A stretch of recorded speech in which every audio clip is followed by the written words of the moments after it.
Assalamualaikum warahmatullahi wabarakatuh.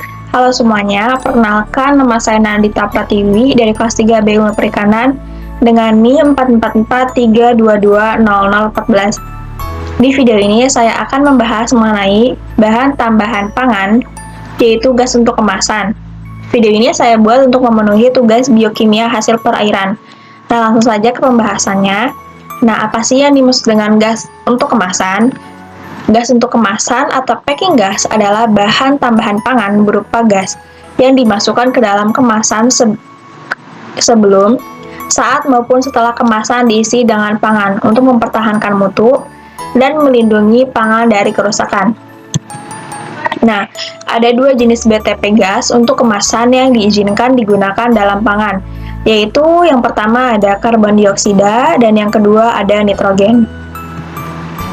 Nah, karbon dioksida atau CO2 ini sangat larut dalam air dan tingkat kelarutannya bertambah seiring dengan penurunan suhu.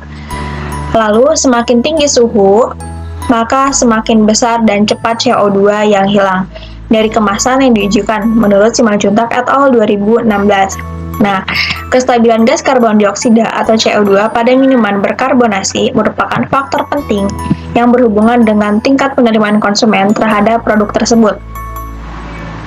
Karena keberadaan gas CO2 ini menimbulkan rasa atau sensasi menggelitik ketika dikonsumsi oleh konsumen. Kestabilan gas CO2 ini dipengaruhi oleh permeabilitas dari kemasan yang dipakai, formulasi, serta reaksi kimia yang terjadi selama penyimpanan. Menurut Simanjuntak et al. 2016.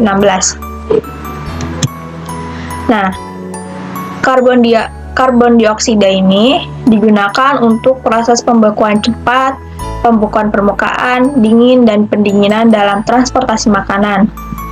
Lalu mencegah pertumbuhan jamur dan bakteri pada minuman berkarbonat ringan, bir, dan anggur.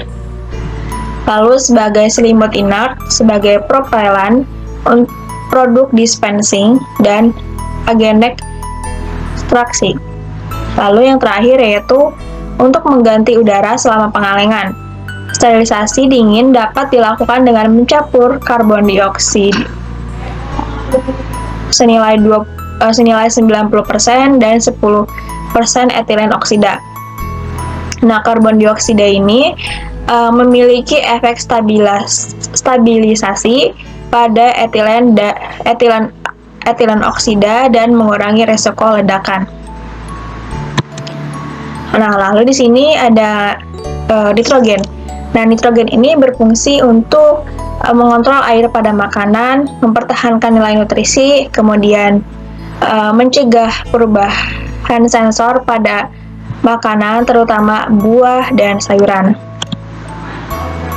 Kemudian yaitu menunda perkembangan bau ikan yellowtail selama penyimpanan es dibandingkan dengan pengemasan vakum atau tanpa pengemasan gas nitrogen menurut Kitabayashi et al. 2019.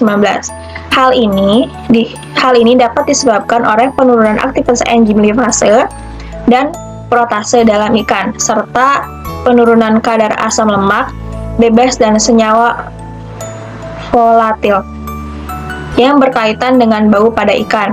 Oleh karena itu, pengemasan dengan gas nitrogen dapat menjadi metode yang efektif untuk menjaga kualitas ikan selama penyimpanan es.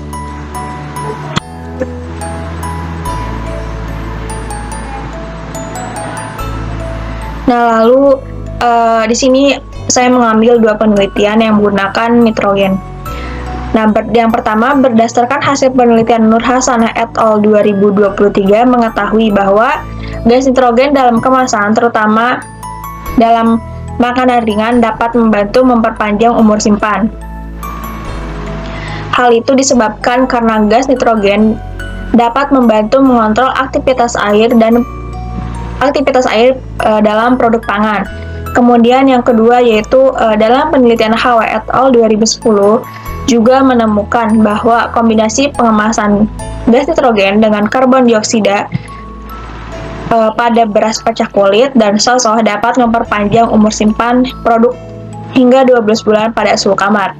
Oleh karena itu, gas nitrogen mampu menjadi alternatif yang baik untuk memperpanjang umur simpan produk.